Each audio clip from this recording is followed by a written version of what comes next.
aqui quem fala é a Madu, e no episódio dessa semana iremos explorar as temáticas da cultura popular, com os entrevistados Raíssa Cavalcante e Assis Silva.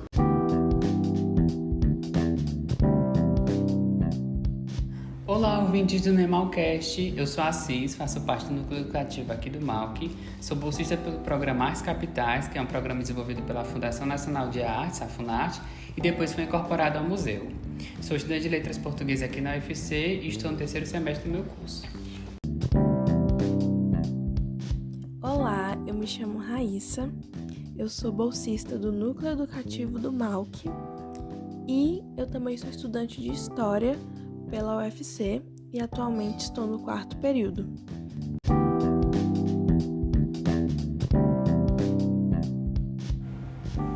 Bom, agora eu vou encaminhar a primeira pergunta para o Assis. Assis, explica pra gente o que é a cultura popular.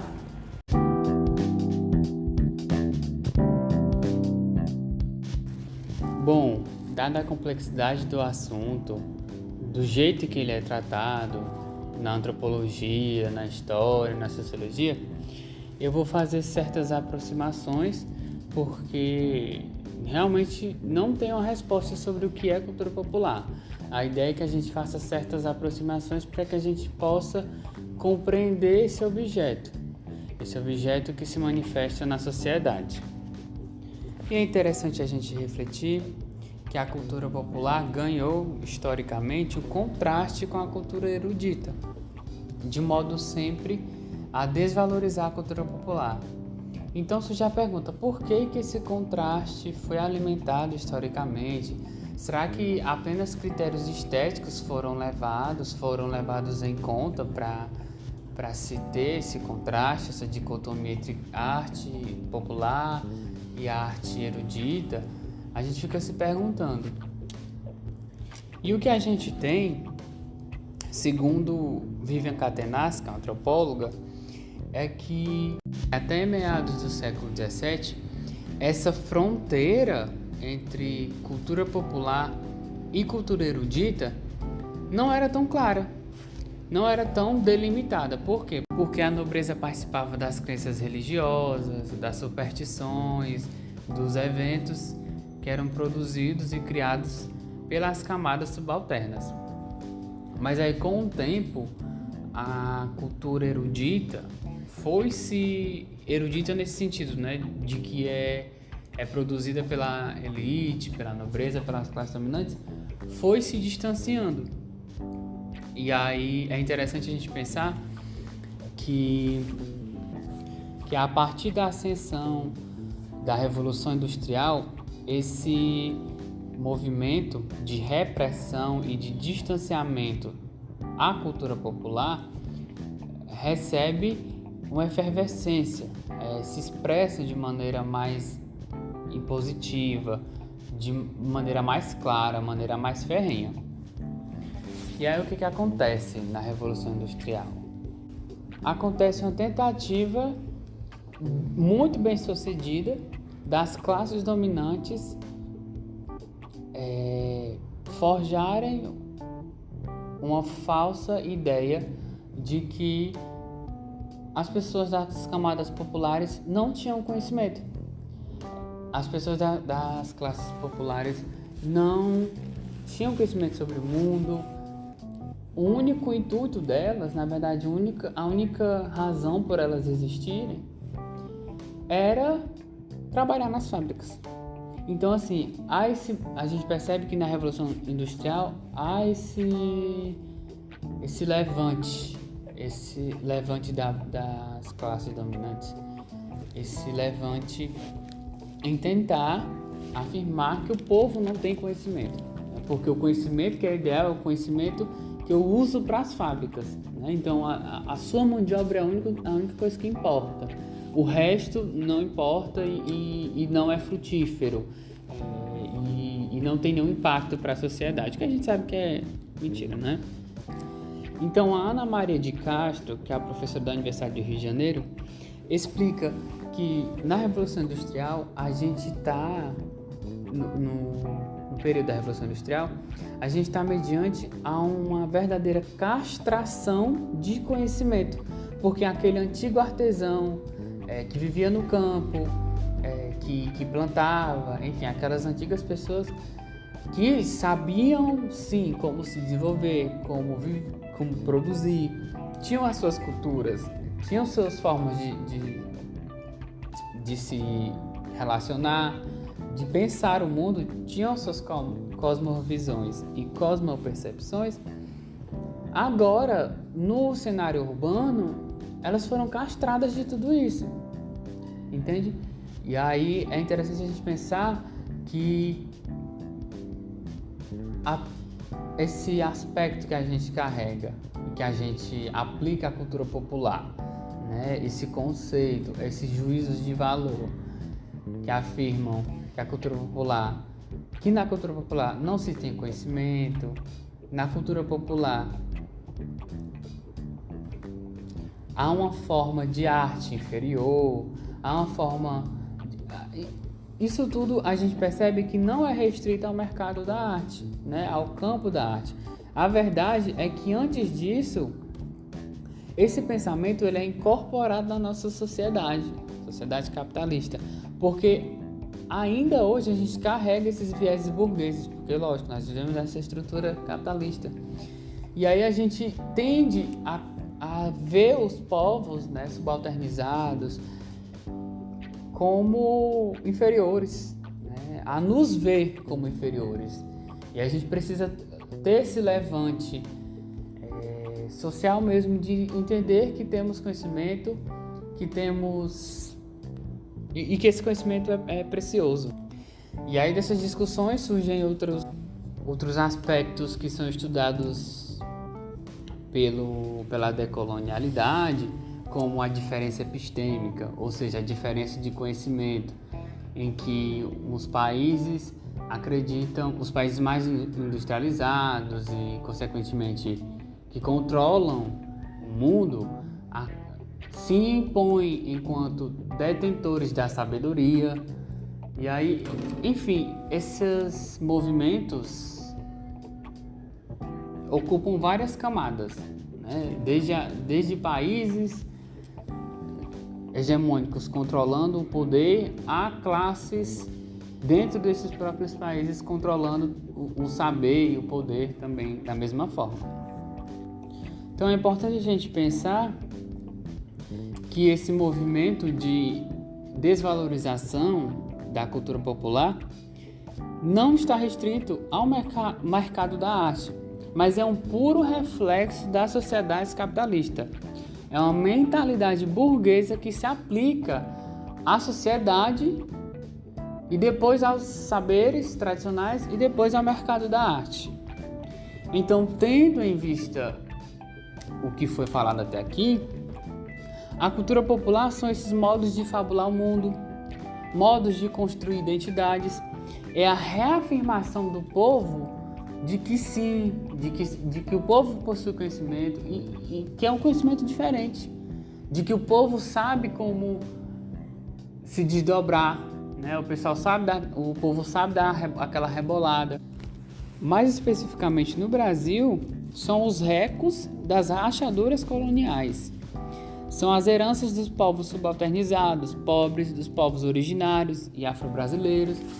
São esses modos de se pensar e de se produzir arte, de se construir, e para além disso, de se construir cultura, de se construir mentalidade.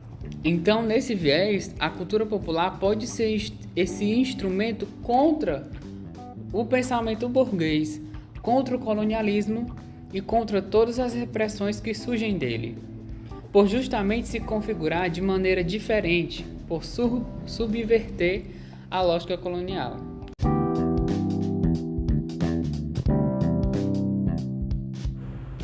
A segunda pergunta eu vou encaminhar também para o Assis. Qual a importância de ter uma sala fixa de cultura popular em um museu universitário como o MAUC?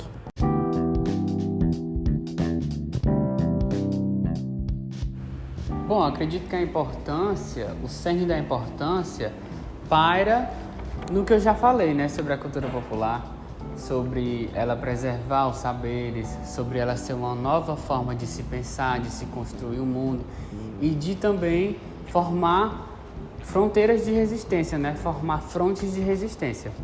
E é importante a gente pensar que no MAUC, né, no museu, como o Museu de Arte da Universidade Federal do Ceará, a gente possui um acervo só de cultura popular e que esse acervo de cultura popular foi pensado ainda nos anos iniciais de construção do museu, né, de idealização do museu. O Antônio Martins Filho, ele destinou verbas para que Floriano Teixeira e uma série de outros artistas percorressem o estado do Ceará, o estado de Minas Gerais, enfim, outros estados, e que eles adquirissem essas obras, né? Tanto que a gente tem obras da Pedra de Sabão, aqui no Círculo de Longa Duração do museu, né? No Círculo de Cultura Popular, a gente tem obras da Pedra de Sabão, que é popular lá de Minas Gerais. O MAUC também possui os ex-votos, que vem lá do Canidé, possui coleções do Mestre Nossa, do Mestre Joviniano, Zé Pinto, e dentre outras, né? Então, assim, é muito importante a gente pensar que, para além de o MAUC possuir um acervo de cultura popular, o MAUC também possui um acervo bem diversificado, entende? E aí, eu acredito que o cerne da importância é trazer essa diversificação, é mostrar como o povo produz suas obras, né, e quais são os impactos dessas produções, porque o educativo sempre traz informações importantes, sempre traz visões críticas sobre as obras, né, sobre os impactos das obras, sobre o que elas significaram para certa comunidade. E é isso, a importância do MAUC como um museu que preserva a cultura popular paira nisso.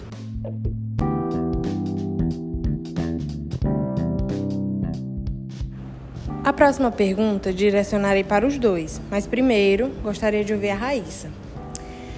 Dentre as diversas coleções que compõem a Sala de Cultura Popular e seus variados materiais, como a cerâmica, a madeira, pedra de sabão, areia e até o barro cru, qual vocês destacariam e por quê?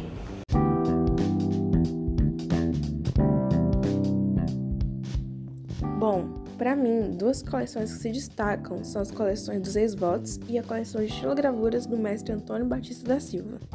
A coleção dos ex-votos tem o seu destaque por toda a questão histórica que ela carrega e as diversas formas de discutir as relações entre arte, religião e cultura popular. Bem, partindo da premissa de que os ex-votos são agradecimentos a graças alcançadas, eu considero muito interessante poder analisar e discutir como essa tradição se destrincha de diferentes maneiras ao longo do tempo, iniciando-se lá na antiguidade e se estendendo até os dias atuais. E essa extensão, se a gente for parar para pensar, tem um caráter simbólico muito forte, considerando que hoje em dia é possível catalogar diversos tipos de ex-votos de diversos materiais e advindos de diversas culturas. Já no caso da estilogravura, é um ótimo ponto de partida para pensar no conceito de arte, partindo da ideia, de que antigamente a arte da estilogravura não era valorizada como arte patrimônio, como ela é considerada hoje um patrimônio imaterial brasileiro. Por todo seu cunho gráfico e comercial, por ser utilizada para catalogar garrafas de cerveja, de cachaça, até jornais, era uma arte considerada indigna, entre aspas. Então, fomentar esse debate é muito interessante, principalmente falando especificamente de um dos mestres da estilogravura que está presente no acervo do MAUC, o mestre Antônio Batista da Silva, que é uma grande mente por trás de álbuns como o da Via Sacra e dos 7 Pecados Capitais, que são álbuns com a temática mais voltada para o catolicismo.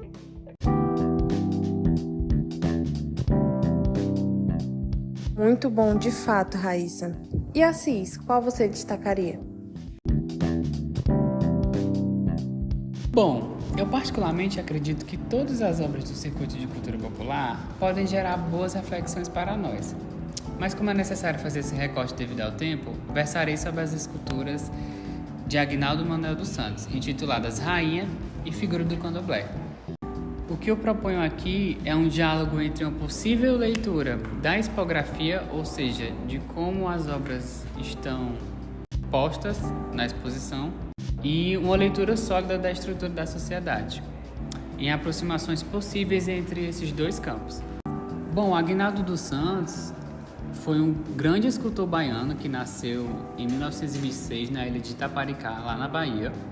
Ele foi uma figura importante para a continuidade da expressão da cultura africana no Brasil, sobretudo pelo seu empenho em produzir esculturas que representavam figuras do candomblé, religião de matriz africana. Aguinaldo também confeccionava esculturas da religião católica, que é a religião hegemônica no Brasil, né? Ele, infelizmente, nos deixou em 1962, morrendo cedo, com 35 anos. Então, as esculturas do Aguinaldo que estão aqui no museu me chamaram muita atenção desde sempre, porque elas abrem o circuito de longa duração, né, do Malk, elas abrem a exposição. E normalmente as duas se encontram em dois lados extremos, uma ocupando a extremidade direita da sala e a outra ocupando a extremidade esquerda. E também elas são maiores do que as outras esculturas que se encontram dentro das vitrines. Elas têm mais ou menos ali 1 metro e pouco. E é interessante pensar o modo em como elas se posicionam, porque elas formam uma espécie de pilar para toda a sala, abrindo espaço para as outras obras. E como essas esculturas representam dois ícones das religiões registradas no Brasil, a Maria, que é a mãe de Jesus Cristo, e a figura do candomblé, é interessante pensar que as religiões funcionaram como um meio de preservação da identidade e da cultura e também como forma de resistência à repressão, atuando enquanto verdadeiros pilares para o povo. E é exemplo claro disso, de como o povo adapta a religião, né, mesmo que essa seja dominante, são as vertentes do catolicismo popular que surgiram aí no século XIX, século XX, enfim, que surgem a todo momento. Mas são essas vertentes do catolicismo que surgiram de forma a se confrontar, né, o pensamento hegemônico na época. Porque, por exemplo, a Guerra de Canudos, ela foi travada, a gente sabe, por conta da República, da instalação da República. E aí o povo tinha fé, né? O povo tinha a religiosidade deles, só que a religião católica não abraça, que era a religião hegemônica, pelo menos o modo em como a religião católica estava configurada, não abraçava esse povo, né? A gente sabe que os presidentes religiosos na época, os representantes religiosos do alto escalão, julgavam esse povo, né? Julgavam esse povo e queriam ver a morte deles, apoiavam também a morte desse povo, né? Das pessoas de Canudos. E é interessante a gente pensar como esse povo tinha fé, e era uma fé católica, né? Mas aí a religião ela se modificava, ela ganhava outros conceitos, outras formas de se pensar que abraçavam esse povo. E aí a gente percebe isso em outros momentos também da história do Brasil, como a Guerra de Canudos que eu já falei, né? Como o Caldeirão de Fé também. Mas, em contrapartida, a gente tem religiões de matriz africana que nunca foram hegemônicas e que sempre, a todo momento, foram discriminadas, foram desvalorizadas, foram excluídas pelo império, né, pelo colonialismo.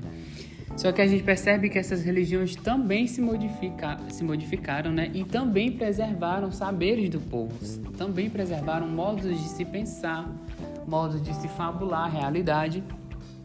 Exemplo disso é o candomblé, né, que é uma religião de matriz africana. E aí no candomblé entende-se que o ato de comer é sagrado e também é uma forma de dialogar com a ancestralidade. Ou seja, então eles oferecem o alimento aos orixás. E aí essas práticas, esses rituais permaneceram. E aí o que gerou? Com o passar do tempo, os pratos eles foram sendo resguardados dentro desses rituais, né? E aí a gente tem pratos hoje como acarajé, o bobó de camarão, abará, que são difundidos aí na cultura brasileira, na culinária brasileira, mas que só existem hoje porque porque foram resguardados dentro dos rituais, né? Dentro dos rituais do candomblé.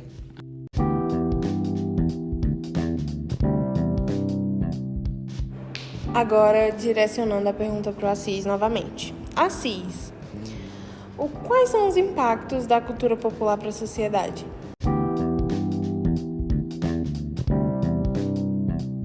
Então, os impactos da cultura popular aqui no Ceará são enormes, porque a gente pode considerar os critérios de comercialização, de preservação, de movimentação do mercado de arte. A gente pode considerar os critérios de modos de se produzir, de se fabular novas formas de existência. Mas os exemplos mais fortes que a gente tem aqui no Malc também é o exemplo do mestre Nosa, que depois que ele faleceu, foi aberto o Centro Mestre Nosa, que é uma associação de artesãos lá em Juazeiro do Norte. E aí, imagina o impacto disso para a comunidade, o impacto disso para a formação de novos artesãos. E aí a gente tem também, como forte expressão, o mestre Vitalino, que durante a vida produziu bastante em cerâmica e também ensinou, tanto que depois ele gerou uma leva de artistas que hoje a gente chama de discípulos do mestre Vitalino, que aprenderam com ele os modos de se produzir a arte com cerâmica. E também um bastante conhecido é o nosso mestre Expedito Celeiro, que fabrica chinela, fabrica sandália, fabrica bolsa de couro, sempre com esse traço bem marcante dele, com essa estética marcante dele. E aí eu acredito que os impactos da cultura popular têm reflexo na comercialização, na movimentação da economia local, na preservação do saber fazer e no modo em que as pessoas se impõem e mostram que elas possuem conhecimento, né? Que é só outra forma de conhecimento, mas que elas possuem conhecimento, que é diferente do conhecimento de dentro das academias, de dentro das universidades.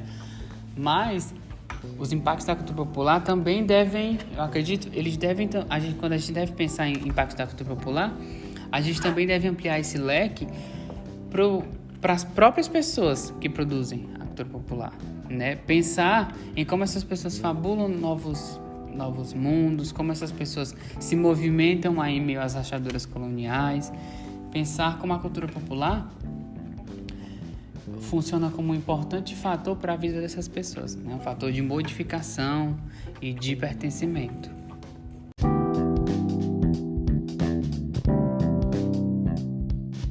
E para finalizar, a última pergunta eu gostaria de encaminhar para a Raíssa. Para fechar o nosso episódio sobre a cultura popular, eu gostaria que a Raíssa falasse um pouco sobre uma proposta de mediação, uma proposta educativa inclusiva que as pessoas podem ter acesso durante uma visita presencial ao Malc, com a intervenção do núcleo educativo.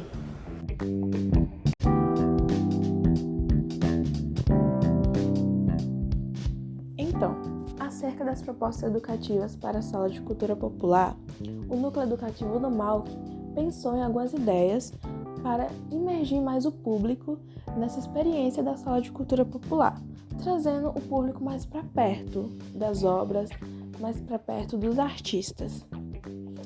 Duas ideias principais ganharam mais foco, que foi uma voltada para o público infantil e outra voltada para um público mais maduro. Nesse primeiro caso, a ideia voltada para o público infantil seria a confecção de um jogo lúdico, um jogo da memória. E como esse jogo da memória funcionaria? Ele seria constituído por imagens de algumas coleções que as crianças possam vir a se interessar mais. Coleções mais coloridas, como a coleção dos orixás e a coleção das garrafinhas de areia. Para um público mais maduro, o que foi pensado? Foi pensado uma expografia educativa, com algumas frases que trouxessem sensibilidades poéticas para o público. Frases que poderiam ser citações dos próprios artistas ou frases que remetessem à questão popular da cultura.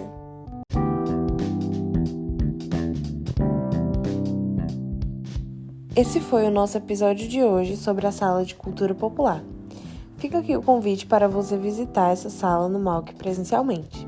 É muito importante que nós ocupemos esse espaço. Gostaria também de agradecer aos entrevistados Raíssa e Assis. Obrigada pela participação. Foi muito bom aprender um pouco mais sobre essa sala com as informações que vocês trouxeram. Eu que agradeço pela oportunidade. Conversar sobre cultura popular é sempre importante e sempre interessante porque a gente acaba discutindo sobre a estrutura da nossa própria sociedade, sobre os nossos processos de identificação, os processos de conhecimento, sobre como a gente lê o mundo,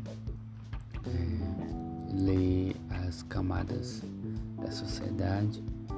É sempre muito importante conversar sobre cultura popular e também estou sempre à disposição para outras conversas, se houver. Então, gente, eu espero que vocês tenham gostado desse episódio, tanto quanto eu gostei de gravar ele. E eu espero que tenha sido de grande aprendizado para vocês e que vocês possam se interessar ainda mais pela cultura popular nordestina. Então é isso. Obrigado por nos ouvir até aqui. Espero que as informações tenham sido relevantes e contamos com a sua audiência no próximo episódio. Até a próxima!